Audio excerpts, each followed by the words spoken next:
수 있도록. 마태복음 5장 29절 30절 두 절만 보겠습니다. 만일 네 오른눈이 너를 질적게 하거든 빼어버리라. 네 백체 중 하나가 없어지고 온몸이 지옥에 던지우지 않는 것이 유익하며, 또한 만일 네 오른손이 너를 질적게 하거든 찍어 내버리라. 네 백체 중 하나가 없어지고 온몸이 지옥에 던지우지 않는 것이 유익하니라. 아멘. 몇 분하고 인사 한번 나누시죠. 같이 예배드리게 돼서 반갑습니다. 잘 나오셨습니다. 우리 김종인 성도님이 앞에 탁 앉아 계시니까 아주 멋져요. 예, 감사합니다. 이게 순종을 잘 하셔야 돼요. 예, 감사합니다.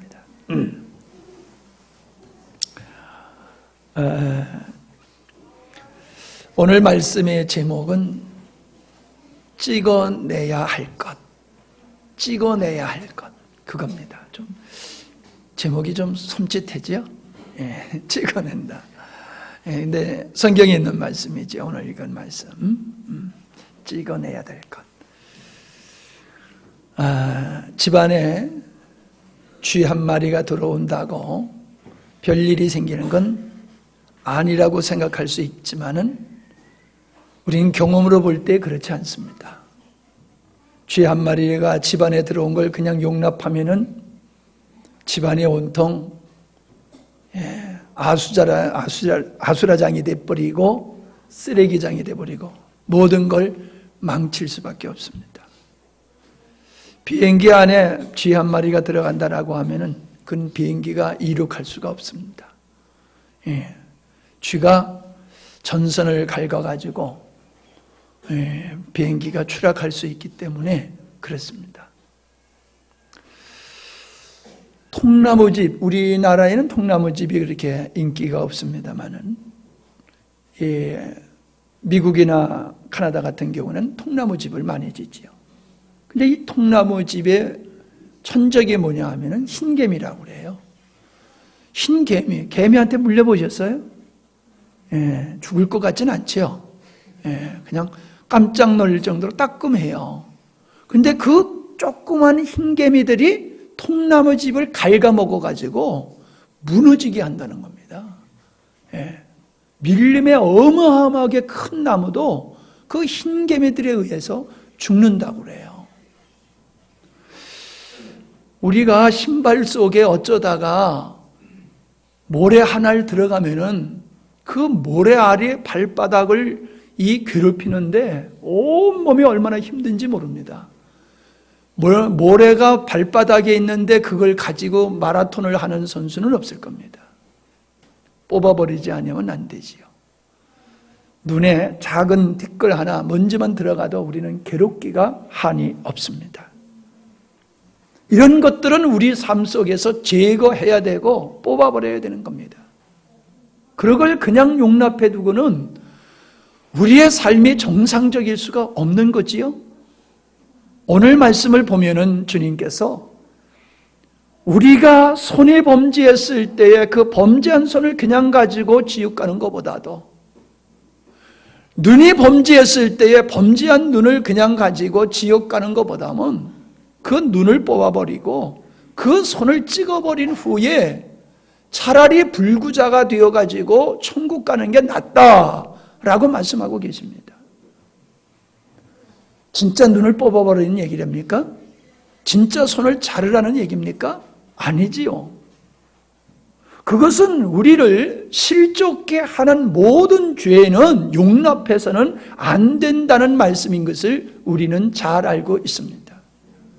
우리 삶 속에 죄를 죄로 여기지 않는 것들이 우리의 삶을 좀먹어버리고 하나님의 역사를 방해하고 하나님께서 우리에게 주신 축복들을 갉아먹는 일들이 우리 삶 속에 있다는 겁니다. 그거를 뽑아버려야 된다는 거예요. 그거를 찍어버려야 된다는 겁니다. 비단 죄뿐만이 아닙니다. 우리가 죄로 여기지 않는 것들이라 할지라도 그것이 우리들의 믿음의 생활 속에 장애가 된다라고 하면 그거를 우리가 용납해서는 안 됩니다. 처음 듣는 얘기가 아니지요. 근데 우리는 여전히 용납하고 있다는 겁니다. 이게 뭐가 죄야? 남들도 다 하는데. 그러면서 죄로 여기지 않습니다. 개신교 여성 수도, 독신 수도회를 창설한 바실레아 슈벤키라고 하는 여사가 독일에서 있었습니다. 이분의 글을 제가 읽어볼 때에 재미있는 말씀을 하셨어요. 죄보다 더 중요한 것은 죄에 대한 태도이다. 그랬어요. 죄 자체가 심각한 것이 아니라는 거예요. 그것도 문제지만 진짜 심각한 것은 죄에 대한 태도라는 거예요. 무슨 얘기지요? 죄를 죄로 인식하지 않는 것. 심각한 것을 대수롭게 여기지 않는 이것이 그의 삶을 침몰시킨다는 거예요. 그의 삶을 침몰시킨다는 거예요. 성경에서는 분명히 우리에게 금하고 있고 멀리하라고 하는 말씀임에도 불구하고 우리 정서에 맞지 아니하면 우리는 그걸 그냥 모른 척하고 넘어갑니다. 아무리 성경에서 우리에게 금하는 말씀이라 할지라도 내가 용납이 되고 내가 받아들이지 아니하면 이게 왜 죄야? 라고 하면서 반항하면서 끝까지 자기 주장대로 살아가는 사람들이 오늘 우리들의 모습이에요. 나는 죄로 여기지 않아도 성경에서 그걸 죄로 여기니까 그래 맞아 죄야 라고 하고 나가는 것이 그게 바른 믿음이지, 자기 생각을 고집하고 그 시대의 정서에 근거해서 어떻게 성경대로 살아가란 말이야, 이것이 죄라고 하면은 어떻게 사회생활을 할 수 있어 라고 하면서 자기들의 생활을 정당하게 여기는 이것이 집을 무너뜨리는 개미와 같고 가정을 완전히 쓰레기장으로 만들어버리는 쥐와 같고 신발 속에 모래알 같다는 겁니다. 이런 거를 그냥 놔두고는 우리의 삶이 앞으로 전진할 수 없어요. 우리의 믿음이 더 전진할 수 없어요.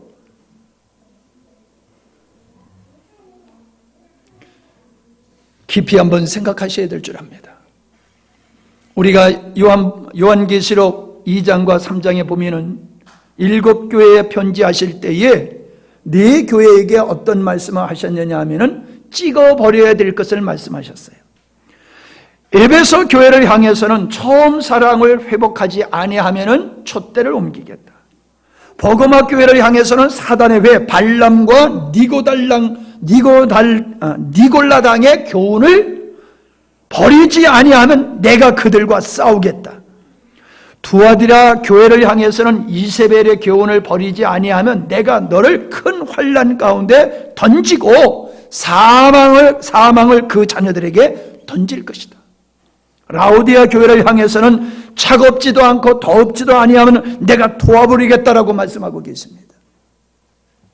우리 주님이 무엇을 원하신지를 명확하게 말씀하시고 그 결과도 우리에게 뚜렷하게 말씀해 주고 계세요.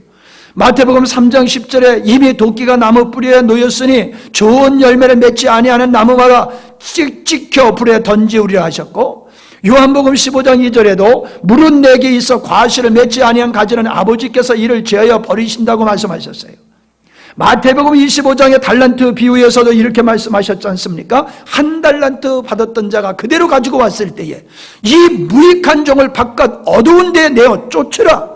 거기서 슬피 울며 이를 갈미 있으리라 라고 말씀하고 계십니다. 그리고 마태복음 16장 27절에도 보니까는 인자가 아버지의 영광으로 그 천사들과 함께 오리니 그때에 각 사람의 행위대로 갚으리라. 각 사람의 행위대로 갚으리라. 여러분, 우리가 예수님을 믿음으로 우리가 구원받는다고 해서 구원받은 우리의 삶이 그냥 아무렇게나 살아도 된다는 얘기가 아닙니다. 자기 좋은 대로 살아도 된다는 얘기가 아닙니다. 시대에 편성하고 그냥 주일날 나와서 예배만 드리면은 그것이 우리 성도의 의무가 다 되는 것이 아니라고 말씀하고 계세요. 분명히 주님의 의지를 우리에게 보여주고 계시고 구원받은 성도의 삶이 어떠해야 하는지를 확실하게 보여주고 계십니다. 은혜로 구원받았다고 해서 우리의 삶이, 즉 행위가 면제된 것은 아니라는 겁니다. 도리어 그 반대이지요. 그래서 계속해서 강조합니다. 야고보음 2장 14절에 내 형제들아 만일 사람의 믿음이 있노라 하고 행함이 없으면 무슨 유익이 있으리요. 그 믿음이 능히 자기를 구원하겠느냐. 17절에 행함이 없는 믿음은 그 자체가 죽은 것이라 라고 하면서 우리에게 믿음을 강조하고 있습니다. 믿음으로 구원받았고 믿음으로 산다는 것이 행함이 없어도 된다는 얘기가 아닙니다. 믿음으로 산다는 것은 행함이 없어도 된다는 것이 아니라 믿음이 있기 때문에 반드시 행위가 있어야 된다. 그 행위를 우리 주님이 요구하고 계시다는 거예요. 구원받은 자의 삶, 그것은 주를 위해서 사는 삶도 있고 주님이 원하시는 거룩한 삶, 양면이 되어지는 거예요. 우리 삶 속에 주께서 용납하지 않는 것을 우리가 용납하고 그거와 함께 동거하고 살아간다라고 하면은 우리 삶 속에 아버지께서 원하시고 주께서 주시고자 하는 그 은혜와 축복을 누릴 수가 없다는 거예요.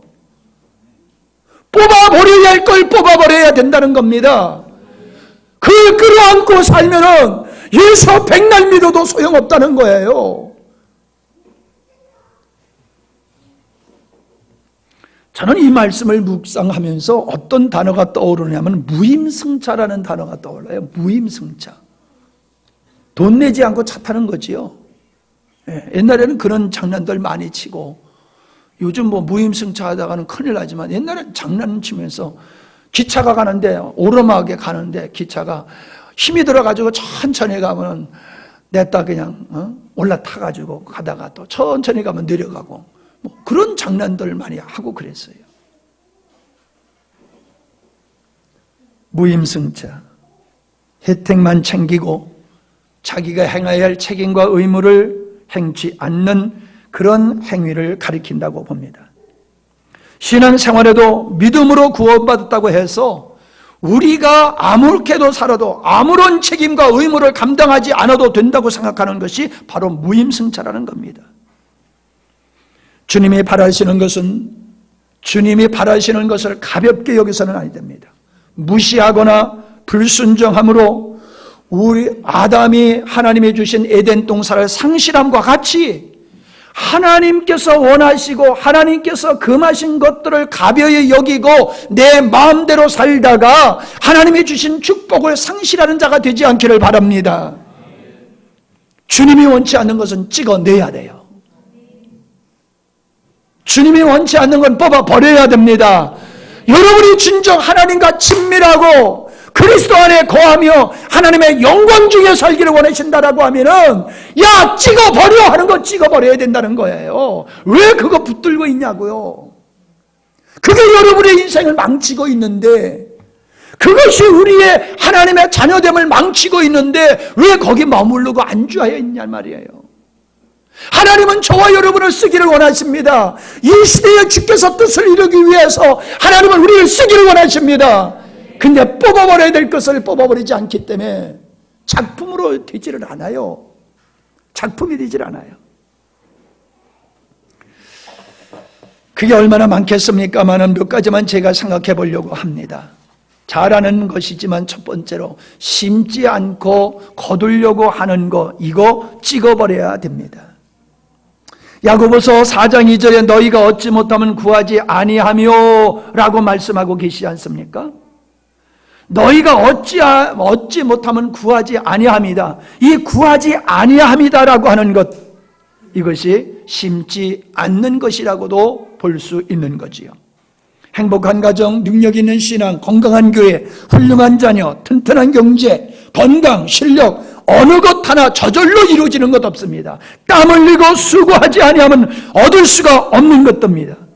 그런데 이런 것들을 그냥 기도만 하고 노력 없이 그냥 그것을 얻을 걸로 생각하는 그리스도인들이 많아요. 이게 신비주의자예요. 달리해서 신비주의자가 아니에요. 그냥 내가 원하면 하나님이 주시고 내가 기도하면 하나님이 주실 줄 알아요. 천만의 말씀이요. 기도는 기본이에요. 기도했다고 모든 게 되는 게 아니에요. 기도했기 때문에 그 기도한 것이 이루어지기 위해서 내가 헌신해야 되고 충성해야 될 줄 믿습니다. 심는 역사, 수고가 따라야 된다는 것입니다. 수고와 노력 없이 아무것도 얻을 수가 없는 겁니다. 밭에 가서 기도만 하면 거기서 뭐가 나옵니까? 수고하고 애쓰지 아니하면 아무것도 거둘 수가 없는 것입니다. 우리의 영혼, 자녀, 교회를 위해서 우리가 충실하게 심는 일들을 할 때에 우리의 발전과 교회의 성숙과 발전이 있는 줄 믿습니다. 구원받는 것을 위해서는 노력이 필요하지 않습니다. 희생이 따르지 않습니다. 그러나 믿음 생활을 하는 데 있어서는 반드시 희생과 수고가 요구된다는 것, 필수라고 하는 것을 기억하시기를 바랍니다. 행함이 없이 기대하는 것은 자기를 속이는 것입니다. 성경은 우리에게 분명히 말씀하십니다. 말씀을 읽고 듣고 행하는 자가 복이 있다. 우리가 처음 가는 길은 지도를 의지하고 갑니다. 지도가 가리키는 대로, 지도에 그려져 있는 대로 우리는 믿고 그 지도를 따라서 갑니다. 그러면 우리가 원하는 목적지까지 잘 갈 수가 있습니다. 사람이 만들어 놓은 지도도 그렇게 신뢰하면서 어찌하여 우리는 하나님의 말씀에 대한 신뢰가 그토록 인색한지 모르겠어요. 그러니까 말씀이 이루어지지 않는 겁니다. 이제 우리는 말씀을 듣는 자리에서 행하는 자리로 나가야 될 줄로 믿습니다. 그래야지 하나님의 영광을 볼 수 있습니다. 말씀을 듣고 동의하는 것을 믿음이라고 생각하지 마십시오. 하나님의 말씀을 믿고 쫓는 행위가, 그것이 바로 믿음입니다. 아닌 것을 우리는 아니라고 말할 수 있어야 됩니다. 그리고 긴 것이라고 해서 내가 아멘 했다라고 하면은 우리는 그 아멘의 말씀을 책임지고 우리는 헌신을 해야 될 줄 믿습니다. 오늘날 많은 그리스도인들 심지 아니하고 거두려고 들어요. 심지 아니하고 거두려고 들어요. 이런 자세, 이런 태도, 누가 그것이 나쁘다고 생각합니까? 별로 나쁘다고 생각하지 않습니다.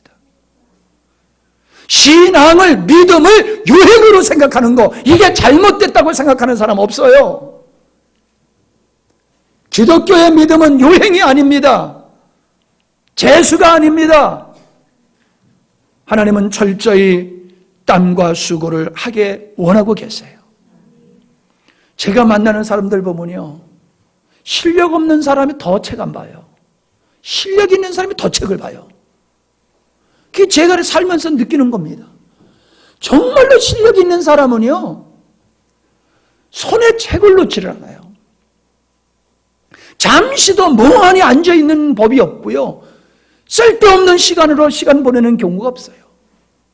5분 10분을 그냥 놓치질 않아요. 그 5분 10분을 가지고 금쪽같이 여기면서 공부하는 사람들 보면서요, 제가 부끄럽더라고요. 우리 젊은 애들 핸드폰 가지고 얼마나 쓸데없는 시간을 많이 보내고 있습니까? 그 시간에 단어 하나라도 그걸 들여다보고 외운다라고 하면은 얼마나 좋겠어요. 실력 없는 것들이, 학생들 잘 들어, 실력도 없는 것들이 공부도 안 한다니까. 실력이 있으면서 난 실력이 있으니까 공부 안 해, 그러면 말이 되잖아. 실력 있는 애들은 얼마나 공부하는지 몰라. 근데 실력도 없으면서 이렇게 공부를 안 해. 주일날 예배 드렸으니까 하나님이 다 책임져 주실 것 같아? 절대로 그렇지 않아요. 이 잘못된 이거 뽑아버려야 될 줄 믿습니다. 두 번째로 생각해 보고 싶은 것은 침묵이에요. 침묵. 우리 한국 사람들은 말 많은 사람은 싫어해요. 말 없는 사람을 참 좋아해요. 근데 무슨 말을 하느냐가 더 중요한 거죠. 쓸데없는 말을 많이 하면 진짜 사람 피곤하게 합니다. 주변의 사람. 그런데 해야 할 말을 하지 아니하고 가만히 있는 사람은 망치는 거예요. 나쁜 일만 해서 문제를 유발하는 게 아니에요. 해야 할 말을 하지 아니하고 해야 할 일을 하지 아니하고 침묵하면은 아무런 일도 이루어지질 않아요. 어떤 역사가 일어나질 않아요. 착한 게 좋은 게 아니에요. 말 없는 게 좋은 게 아니에요. 침묵이 좋은 게 아니란 말입니다. 침묵은 도리어 나쁜 것에 대한 동조와 방조가 될 수가 있는 것입니다. 우리는 이 사회를 볼 때에 소수의 사람들이 대다수를 이끌어가게 되는 것을 보는데, 그 소수의 사람들이 정직하고 정말로 바른 사람이면 그 사회가 좋은데, 그 소수의 사람의 대다수의 사람을 이끌어가는 그 소수의 사람이 잘못된 사람일 경우에는 그 잘못된 소수의 사람의 행위를 보고 침묵하는 대다수가 잘못된 길로 가서 망하는 거예요. 이동원 목사님이 글을 제가 읽어본 적이 있습니다. 그분이 교회에서 문제 일으키는 장로님에 대해서 신랄하게 비판을 하시더라고요. 근데 그 뒤에 뭐라고 얘기하느냐 하면은, 그러나 한국교회 장로님들이 그렇게 다 나쁜 장로님들이 아닙니다. 정말로 좋은 장로님들이 너무너무나 많습니다. 내가 만나본 장로님 중에 너무너무 좋은 장로님들 많습니다. 그런데 그분들의 문제가 뭐냐면은 아무 말도 안 합니다. 아무 말도 안 하고 있다는 거예요. 그래서 문제 있는 사람이 교회를 어지럽히고 문제를 야기해도 대다수의 양식이 있고 의식이 있고 믿음 있는 분들이 잠잠히 있음으로 말미암아 이 꼴뚜기와 같은 사람들이 나서가지고 교회를 망친다는 거예요. 나 그거 읽으면서 맞다 하는 생각이 들더라고요. 교회만 그렇습니까? 이 사회를 보십시오. 이 사회의 언론을 주도해 나가는 사람들이 어떤 사람들입니까? 정말로 국민을 피곤하게 만드는 사람들이 누굽니까? 그분들이 건강했으면 참 좋겠어요. 그분들이 정말로 양식이 있고 의식 있는 분들이면 좋겠어요. 그렇다라고 자기들이 그런 자라고 말하지만은 그들이 행하는 행위를 바라보면은 국민을 걱정하고 있단 말이에요. 그분들이 국민을 염려해야 되는데 국민들이 그분들을 걱정하고 있어요. 얼마나, 오늘 왜 이렇게 소리 질러? 이제 소리 지르지 말아야 되는데. 자유는 가만히 있어도 지켜지는 게 아니지요. 자유는 지켜야지 그게 자유가 내 것이 되는 겁니다. 우리가 지금 이 사회를 보십시오. 좀 여러분 먹고 사는 데만 너무 급급하지 마시고 이 사회가 어디로 가는지, 정치가 어떻게 가는지 좀 눈여겨서 좀 보세요. 그건 나와 무슨 상관이 있느냐고요? 상관이 있어요. 여러분이 찍어준 사람들이 국회에 가가지고 지금 엉뚱한 짓을 하고 있고요. 종북자애들이 국회의원이 돼가지고 난리 법석을 치고 있고요. 조그만 관심을 가져보면은 내 한 표가 잘못된 한 표 때문에 나라가 망칠 수 있다는 거, 이거 여러분 우리가 정말 소름 끼치게 책임의식을 가져야 됩니다. 왜 그렇게 맹놓고 사십니까?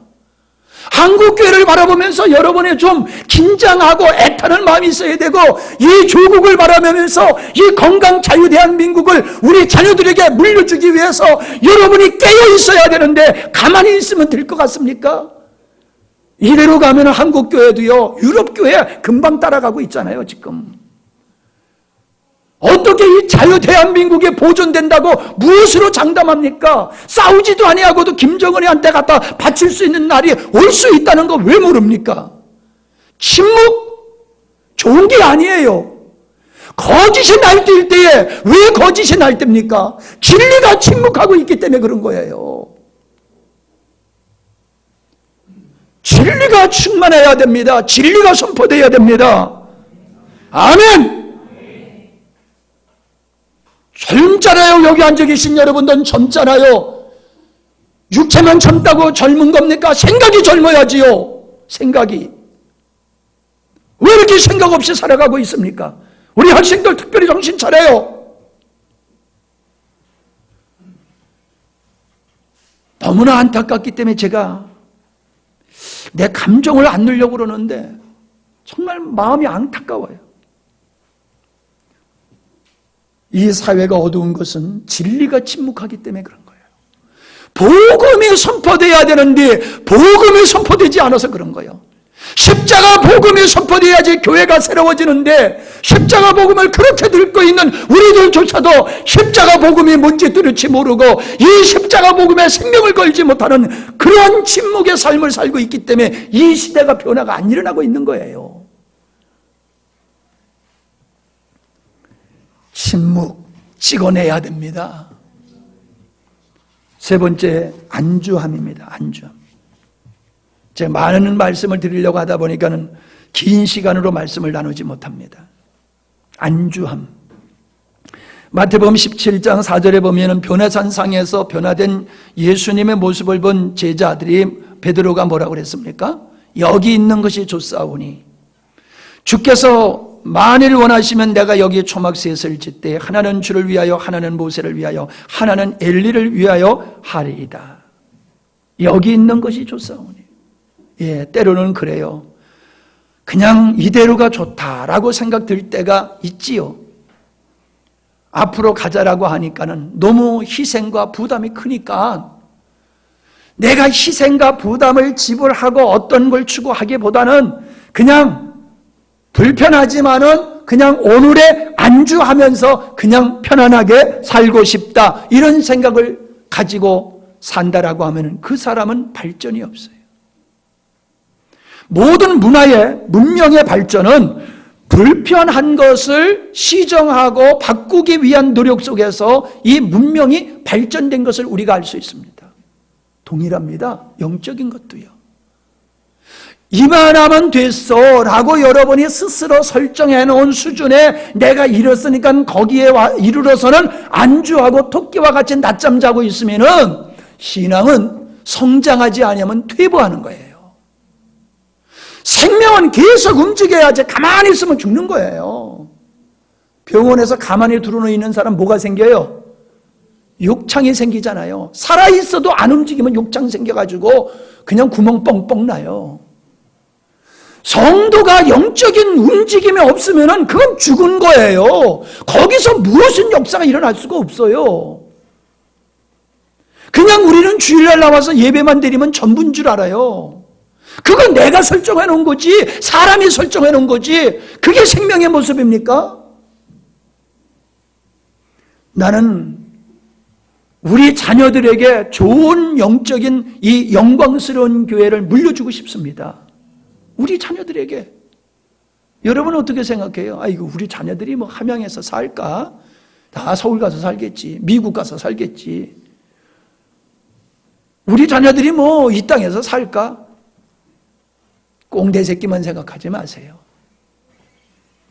그리고 이 땅에서 단 10명의 예배를 드린다 할지라도 흩어져 있는 사람들이 이것을 영적인 고향으로 생각하고 힘들고 어려울 때마다 와가지고 위로받고 쉐임을 얻고 간다라고 하면은 얼마나 멋진 교회입니까?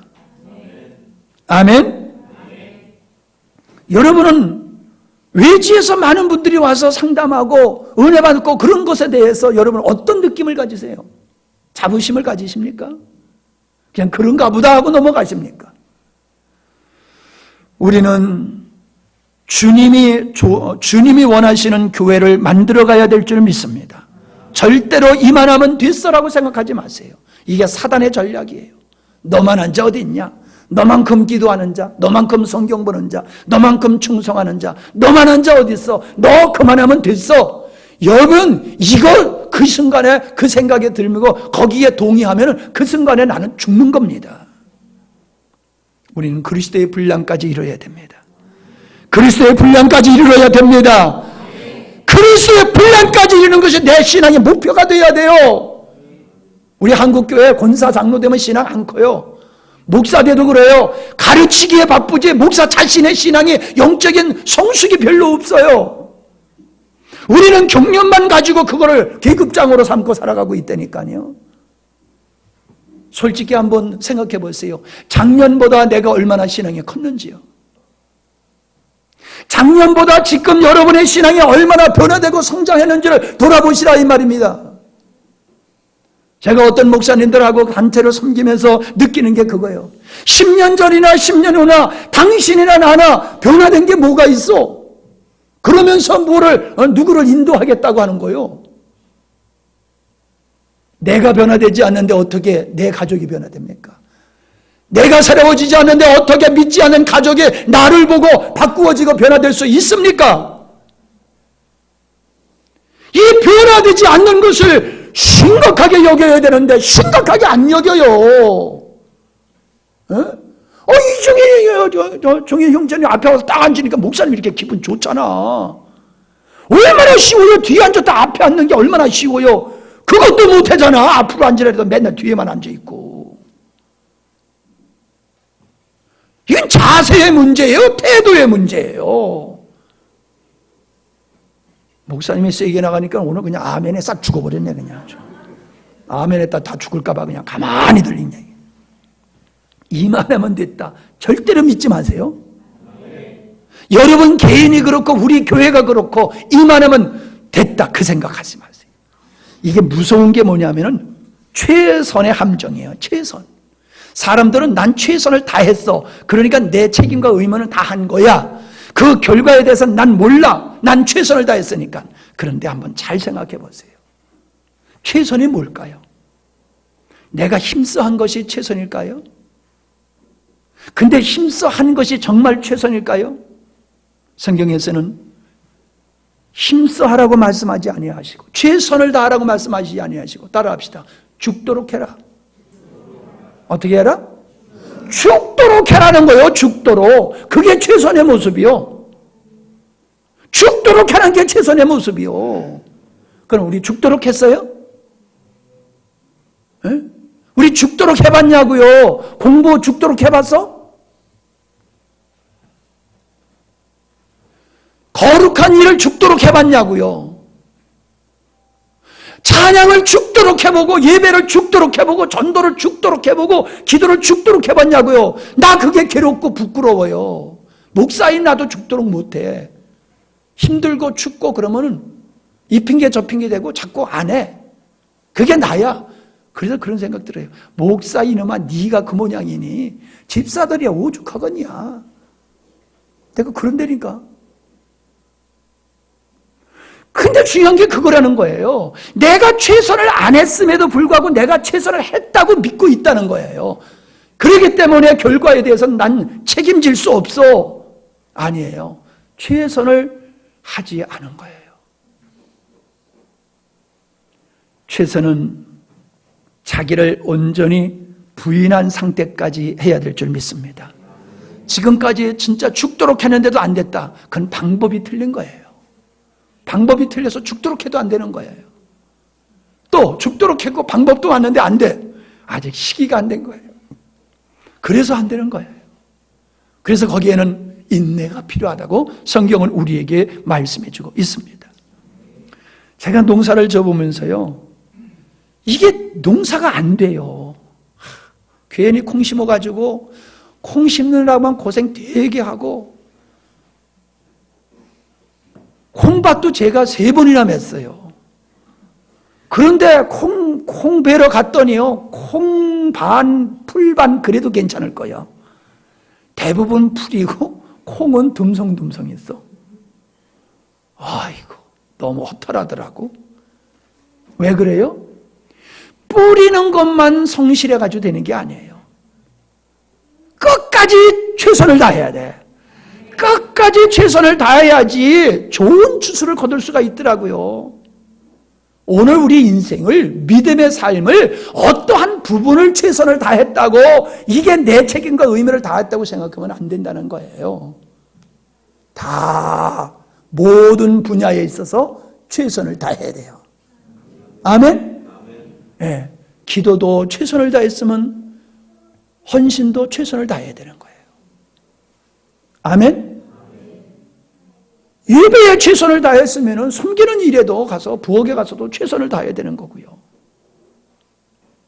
집에서 최선을 다했으면 직장에 가서 최선을 다해야 되고요. 직장에서 최선을 다했으면 집에 와서 최선을 다해야 되고요. 우리가 최선을 하지 아니하고 최선을 했다고 착각해요. 이것 때문에 우리가 망하는 거예요. 이것 때문에 자기 스스로를 속이면서 실패하는 삶을 살고 있는 거예요.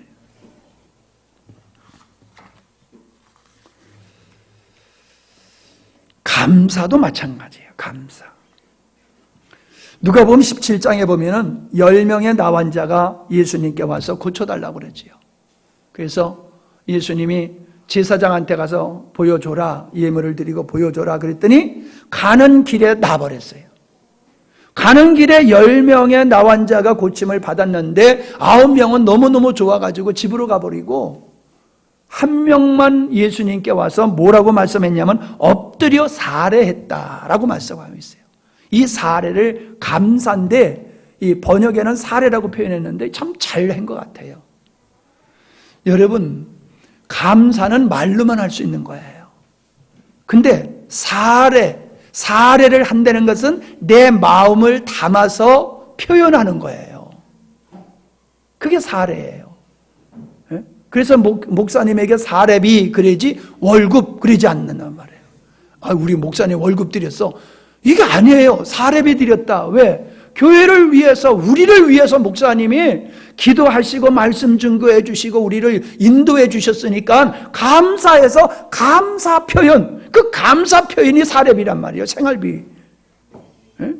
그걸 월급이라고 생각하면 안 돼요. 어떤 사람들은 그렇게 생각해요. 교회에서 목사님 월급 드린다고. 매월 주니까 월급이에요? 근데 여기서 뭐라고 말씀하고 있어요? 우리가 놓쳐서는 안 될 게 뭐냐면 예수님께서 야, 9은 어디 갔어? 그러는 거예요. 9은 어디 갔어? 다 났잖아. 근데 너 왜 너 혼자 온 거야? 9은 어디 갔어? 무슨 뜻이에요? 무슨 뜻이에요? 왜 감사 안 하는 거야? 왜 사례 안 하는 거야? 우리 주님 돈 되게 밝히는 것 같아요. 돈으로 얘기한다라고 하면. 우리 주님은 감사를 받아내는 거예요. 그분은 감사를 받아내시더라고요. 그게 주님의 마음이에요. 여러분도 왜 자녀에게 감사를 받아냅니까? 야, 감사해, 감사해라고 왜 가르치십니까? 그렇게 감사받기가 좋으세요? 그렇게 대접받기 좋으세요? 그래서 감사하라고 그러시는 거예요? 너를 위해서잖아요. 아멘? 감사하는 인간이 진짜 인간이지 감사할 줄 모르는 인간은 그건 인간이 아니라고 하는 마음에 그게 있잖아요, 우리에게. 그러니까 감사를 가리키잖아요. 뭐 하나님이 뭐가 부족해서 감사하라고 그러십니까? 주님은 우리에게 분명히 요구하세요. 감사해라. 아멘? 감사하세요.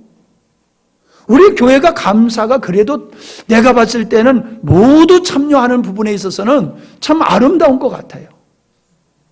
근데 솔직히 어떤 분들의, 이제 여러분을 놓고 얘기 아니라 전체를 놓고 봤을 때에 어떤 분의 감사는 내 마음에 불편한 감사가 있고요. 어떤 분의 감사는요, 내 마음에 감동이 되는 감사가 있어요. 그게 뭐냐 하면은 진짜 힘껏 감사하는 감사가 있고 그냥 체면치리로 감사하는 감사가 있어요. 예를 들어서 200만 원 받는 사람이 10,000원 감사하는 거하고 500만 원 받는 사람이 10,000원 감사하는 거하고 같아요? 같지. 10,000원 하는 거니까 똑같지. 그래, 틀리지? 틀려요. 많이 받았으니까 많이 해야 된다는 논리가 아니에요. 많은 사람은 또 쓸 것도 많더라고. 예. 그래서 돈 많은 사람이 더 빚은 더 많더라고. 문제는 뭐예요? 내가 받은 만큼의 그 은혜에 내 마음이 담겨져 있는 아름다운 최선을 다하는 감사를 드리고 있냐는 게 중요한 거예요. 하나님 앞에 여러분, 그저 절에 갈 때에 그냥 빈소로 가기 어려우니 미안하니까는 뭐 하나 들고 가듯이 예배 드릴 때도 그렇게 인사치레로 감사헌금 하지 마세요. 감사헌금은 정말로 여러분의 마음속에서 우러나는 감사헌금이 되어야 되고, 그래서 준비되는 감사헌금이 되어야 되고, 최선을 다하는 감사헌금이 되어야 되는 거예요. 아멘. 아멘이요. 우리는 감사를 잘못하는 경우가 많은데, 제가 많은 말씀을 준비했는데 뚝 잘라가지고 그냥 여기까지만 하고 5번째, 무관심으로 넘어가겠습니다. 무관심.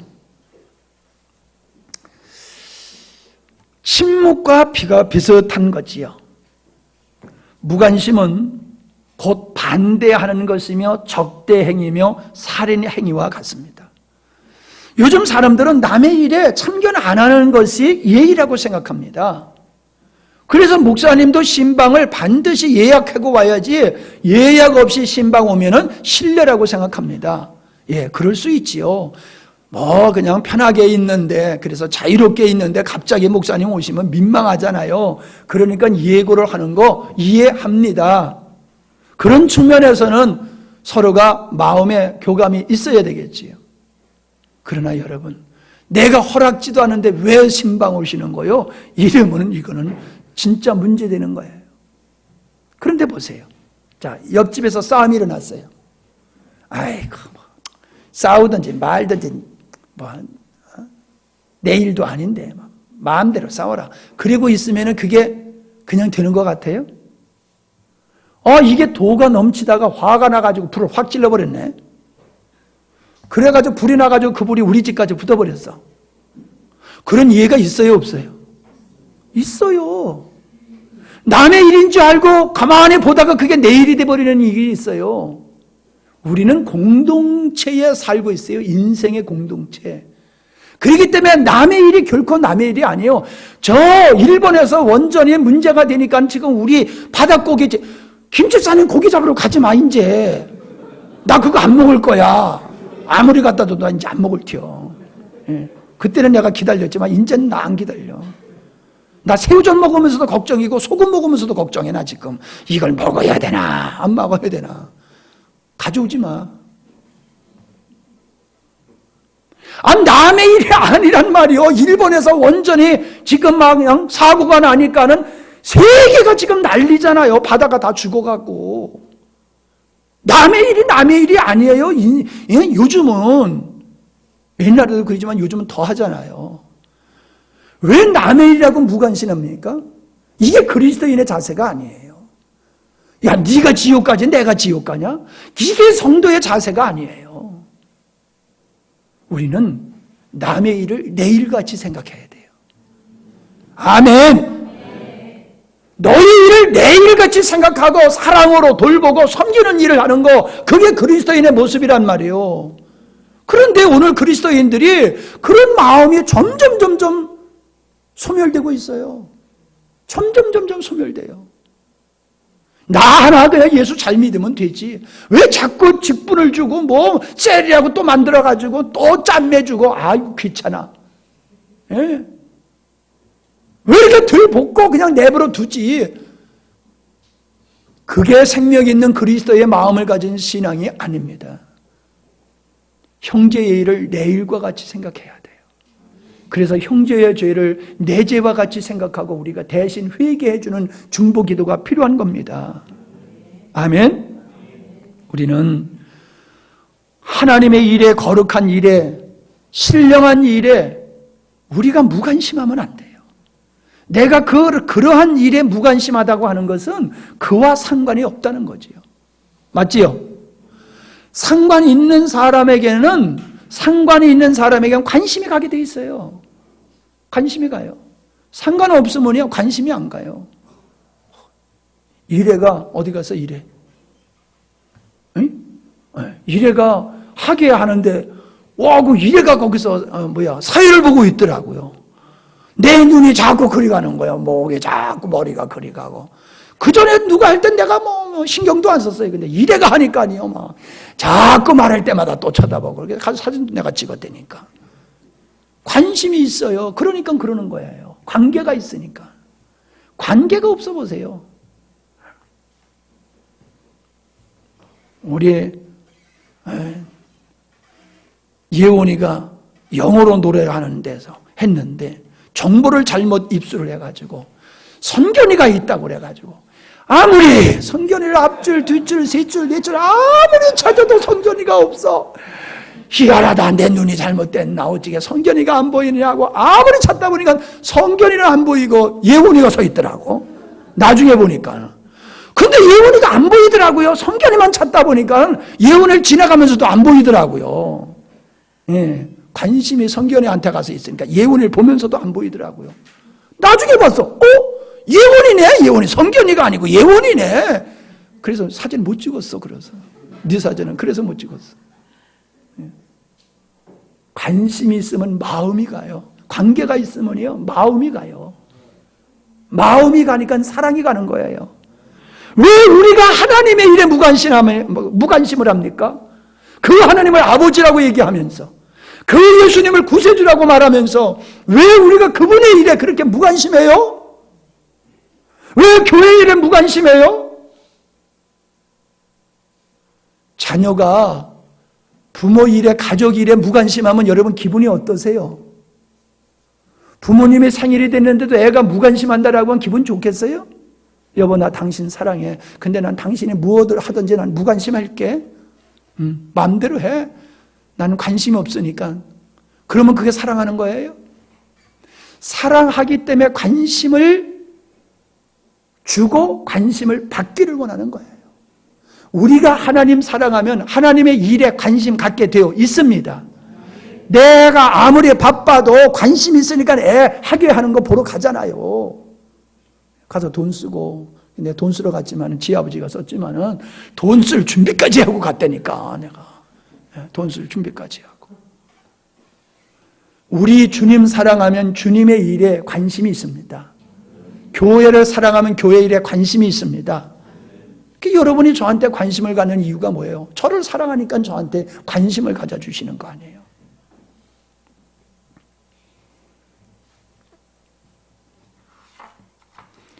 요즘 고독사가 문제가 되고 있지 않습니까? 연세 많으신 분들이 홀로 돌아가시는 일. 동물도요, 사랑을 받고 식물도 사랑을 받으면은 건강하게 잘 크잖아요. 제가요, 이 앞에, 감이 하도 빠져가지고 하루는 제가 감나무를 붙들고 그랬어요. 야, 감나무야, 그만 좀 빠져라. 네가 자꾸 빠지니까 내 마음이 아프다. 야, 네가 좀 그냥 아름답게 열매가 맺어야지. 내가 좋고 나중에 성도들하고 먹을 게 있지. 다 빠지면 어떡하냐. 제발 좀 그만 빠져라 그랬더니 그만 빠졌어. 오늘 좀 따가지고 우리 혜진 사모한테 보내려고 조금 꾸려놨어. 절대 손대지 말아요. 내가 알아서 줄 테니까. 아이고, 저 밑에 있는 감나무는 우리 이 목사 안수 받는 날 다 따먹었어. 누가 와서 여기 있는 걸 따먹으려고 그러기에는 내가 눈을 부릅뜨고 그거 따먹어 마라. 내가 시험 든다. 그랬더니 손 하나 안 대더라고요. 근데 저기는 안 보이잖아. 주차장에 있는 거 다 따먹어서 하나도 없어. 이야, 이 사람들이 어떻게 말이야, 목사가 해놓은 건 다 제 것이라고 생각하나. 내가 저 집에 가서 다 목사 거라고 생각하고 내가 묻지도 않고 다 따워버리면은 그래도 은혜를 받으려는지 모르겠어. 우리 성도들이 그런 거 아니요. 저쪽에서 온 사람들이 그렇지. 맞지? 아니, 목사님이 해놓은 건 마음대로 따먹어도 돼. 그러면 나도 당신네 집에 가서 차 갖다 대놓고 따와도 되잖아.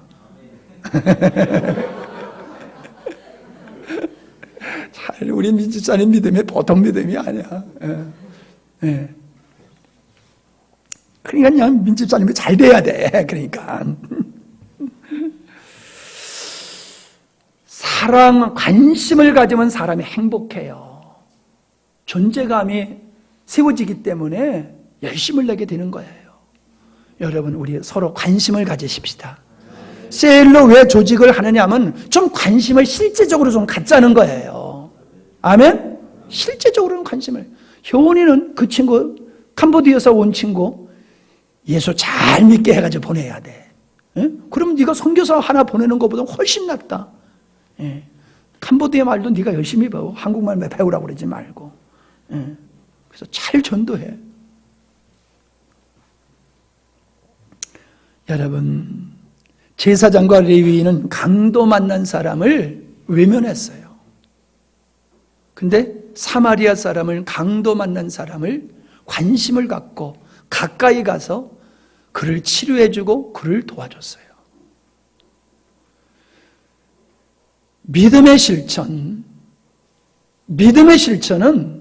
관심을 갖고 섬기는 데 있는 걸 믿으시기를 바랍니다. 이제 우리 셀 리더자들은 셀원들을 진짜 관심을 가지고 매일 기도해주고 매일 챙겨주는 일을 해야 돼요. 내가 이제 셀 리더자들은 내가 그냥 달달 볶을 거야. 내가 아주 달달 볶아서 잘 하든지 아니면 딴 게로 가게 하든지 하여튼 양당간에 내가 하여튼 둘 중에 하나로 만들어버릴 거다 내가요. 그러니까 알아서 하십시오. 아멘 안 하시는 거 봐. 벌써 이게 이제 힘겨루기 들어가는 거야. 이게 아멘 안 하는 것은. 자, 그 다음에 영적 게으름입니다. 영적 게으름. 베레아 사람들은 영적 일에 아주 관심이 많았어요. 그래서 데살로니가 사람들보다도 더 신사적이어서 간절한 마음으로 하나님의 말씀을 받고 그러한가 하여 하나님의 말씀을 상고하여 봤다. 그러니까 구약에서 예언된 말씀들이 어떻게 예수 그리스도를 통해서 이루어졌는가를 살펴봤다는 거예요. 예수님의 하신 모든 행위가 구약에 예언된 말씀이 이루어졌는데 어떻게 이루어졌는가를 상고하여 보니까 야 맞네 맞아 은혜가 되는 거예요. 그렇게 깨달은 말씀이 없으면 능력 있는 믿음이 안 됩니다. 게으름은 빈곤을 낳습니다. 영적 빈곤도 게으름과 깊은 연관성이 있다는 거예요. 영적인 빈곤은 영적으로 나약함의 원인이 되고 영적으로 게으른 분이 쉽게 시험 들고 미혹을 당하는 것을 저는 보고 있습니다. 영적으로 빈곤한 상태에서 죄와 세상을 이길 수 있는 사람은 없습니다. 초대교회 성도들을 보십시오. 그들을 보면은 사도행전 2장 42절에 보니까 저희가 사도의 가르침을 받아 46절 날마다 마음을 같이하여 성전에 모이기를 힘썼다. 날마다 성전에 모여서 가르치는 사도들의 가르침을 받았다는 거예요. 그러니까 금요일 날에는 꼭 나오셔야 돼요. 제가 날마다 나오라고는 안 그럴 테니까 금요일만큼은 좀 꼭 나오셔서 말씀을 배우시고 실력 있는 그러한 부지런한 영적인 그리스도인이 되시기를 바랍니다. 아멘. 그 다음에 마지막으로 거짓된 헌신이에요. 거짓된 헌신. 은혜를 베푼 분에게 내가 사랑하는 사람에게 사람은 헌신을 하게 되어 있습니다. 대접을 받기 좋아하면서 대접하는 것을 부담스러워하는 사람도 있고요. 사랑받는 걸 좋아하면서 사랑하는 것을 부담스러워하는 사람도 있고요. 자신의 권리는 주장하면서 자신의 져야 할 책임을 소홀히 하는 분도 있고요. 일은 안 하면서 남이 한 일에 대해서 평가만 하고 있는 사람이 있고요. 남이 차려놓은 밥을 먹으면서 밥맛 없다고 투정하는 사람이 있고요. 타인에게 양보를 강조하면서 자기는 절대로 손해보지 않으려고 하는 사람이 있어요. 이 얌체 같은 사람, 이 무임승차하려고 그러는 사람 같은 거예요. 근데 사람들은 자기가 그 짓을 하면서도 몰라요. 거짓말을 하는 사람은요, 자기가 거짓말을 하면서도 자기가 거짓말 하는지를 몰라요. 심리학으로 그렇게 돼 있어요. 거짓말을 하는 사람은요, 자기가 하는 말을, 거짓말을 참으로 믿어요. 그러니까 진짜같이 거짓말하는 거예요. 자기 말을 믿어버리니까. 거짓된 헌신. 여러분, 그것은 자기가 무엇인가 받은 하나님의 은혜에 감동해서 드려지는 헌신이 참된 헌신이지, 되려주고 말로 받으려고 하는 마음으로 헌신하는 것은 주님 앞에서는 그건 거짓된 헌신입니다. 아멘? 집사니까, 셀 리더자니까, 구역장이니까 헌신해야 된다? 아니에요. 왜 우리가 지난 시간에 배웠지요? 왜 우리가 영원토록 하나님을 찬양 경배하게 되느냐?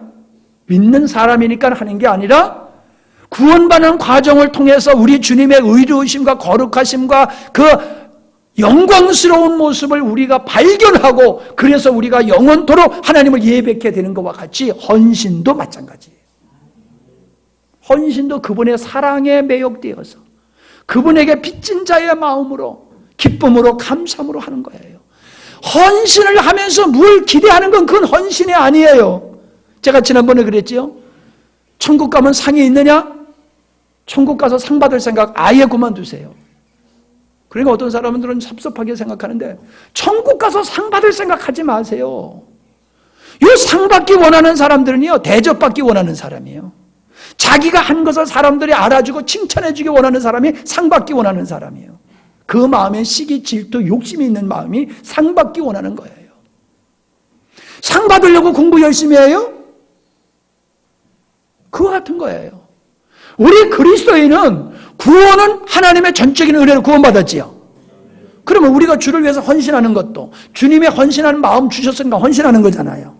건강 주셨으니까 헌신하는 거잖아요. 능력 주셨으니까 헌신하는 거잖아요. 나를 써주시니까 헌신하는 거잖아요. 내가 헌신하는 게 하나님의 은혜로 하는 거지 내 것으로 하는 거 아무것도 없어요. 그러면서 무엇 가지고 하나님 앞에서 상 받으려고 드냐 이 말이에요. 저는 무익한 종입니다. 이거로 끝나야 될 줄 믿습니다. 선진사회일수록 헌신하는 것이 많아요. 신앙이 좋고 성장할수록 헌신에 더 분량이 늘어난다라고 하는 거 우리는 알 수 있습니다. 좋은 교회는 이러한 참된 헌신을 많이 하는 성도들이 많은 교회가 바로 좋은 교회인 줄 믿습니다.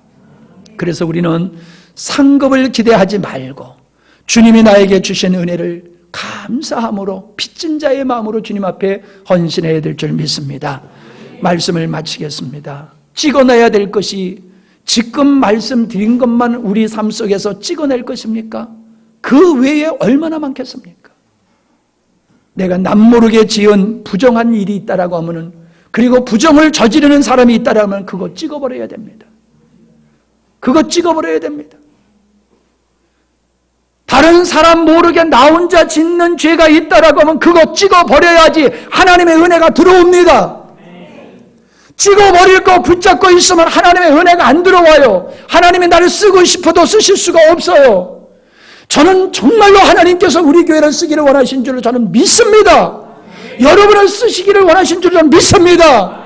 그러기 위해서는 여러분이 이제 찍어버릴 걸 찍어버리세요. 잘라버릴 걸 잘라버리세요. 죄가 아니라고 자꾸 우기지 마세요. 하나님이 아니라고 하면 아멘 하세요. 목사님이 아니라고 하면 아멘 하세요. 이제 고기 안 먹겠다니까. 아멘?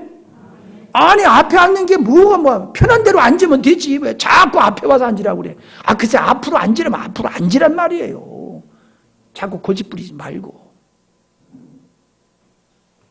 어떤 분들이 그래요. 교회 일에 있어서 목사님한테 아니요 하는 사람은 좀 이상한 사람이라고. 왜 그러냐니까. 아니, 목사님은 교회 일의 전문가 아니야. 교회 일의 전문가고 그 일을 위해서 공부했고, 연구했고, 오일을 하고 있는 분이 목사님인데, 목사님만큼 교회 일에 관심을 갖고 애를 쓰고 그런 분이 어디냐는 거예요. 맞아요, 틀려요? 안 맞아도 맞다고 그래요. 내가 봤을 때도 그럴 것 같아. 목사님 그래도 그래요. 제발 예배당 질 적에 너무 크게 예배당 지고 빚지지 말라고. 예배당 짓다가 힘들면 다 도망가 버린대요. 그래서 나도 여러분 도망갈까 봐 비단 지고 예배당 진 거예요. 이해되세요? 누구한테는 다 책임 들어와요? 목사님 그냥 떠나버리면, 성도는 떠나버리면 그만이요. 책임 하나도 없어. 그 모든 책임은 누가 져야 돼? 목사님이 져야 돼. 그러니까 목사님들이 예배당 짓고 뻥뻥 나가 똥 물어지는 거예요. 왜 목사님들이 일도 안 했는데 왜 그렇게 피곤해가지고 왜 간이 다 뭉그러지고 왜 죽습니까? 가슴 태워가지고 애타서 그러면 왜 이렇게 술을 많이 드셨습니까? 그런데 의사가 뭔 술을 많이 드셔가지고 이렇게 간이 다 망가졌습니까? 나 술 안 먹는데요. 근데 왜 이렇게 술도 안 먹었는데 간이 이렇게 망가졌느냐고. 뭐 하시는 분이에요? 목사예요. 그러면 그렇지. 그런데 세상에서 제일 애타는 사람이 목사래요. 긴지 아닌지 한번 바꿔서 해봅시다. 내가 한 달 동안 집사하고 집사님들이 한 달 동안 돌아가면서 목사 해봅시다. 말씀을 마치겠습니다. 찍어버릴 거 찍어버려야 됩니다. 아멘? 기도합니다. 하나님, 우리 각자가 우리 마음속의 생활 속에서 찍어버려야 될 것을 찍어버리지 아니하고 붙들고 있으므로 하나님의 축복을 가로막고 하나님의 역사를 가로막는 일을 스스로 하고 있습니다. 하나님은 우리 한 사람 한 사람 영광스러운 교회를 귀하고 아름답게 쓰기를 원하시는데 우리는 하나님 일에 무관심하고 하나님의 진리의 말씀을 선포하는 데에 침묵하고 있고 심지도 아니하고 거두기를 기대하고 있고 얼마나 우리의 삶 속에 대가를 바라면서 인정받기를 원하면서 하는 일들이 많은지요. 몇 가지만 살펴봤지만은 우리 삶 속에 뽑아버려야 되고 찍어버려야 될 것들이 너무나 많습니다. 돌을 뽑아버려야 되고 가시를 뽑아버려야지 옥토가 되어서 열매를 맺을 수 있음과 같이 하나님의 축복을 받기 위해서는 우리 마음속에 잘못된 주님의 은혜를 가로막는 모든 것들을 뽑아버리게 해 주시옵소서. 실족케 하는, 열매 맺지 못하게 하는 것들을 뽑아버리는 결단들이 있게 하여 주시옵소서. 예수님의 이름으로 기도하옵나이다. 아멘.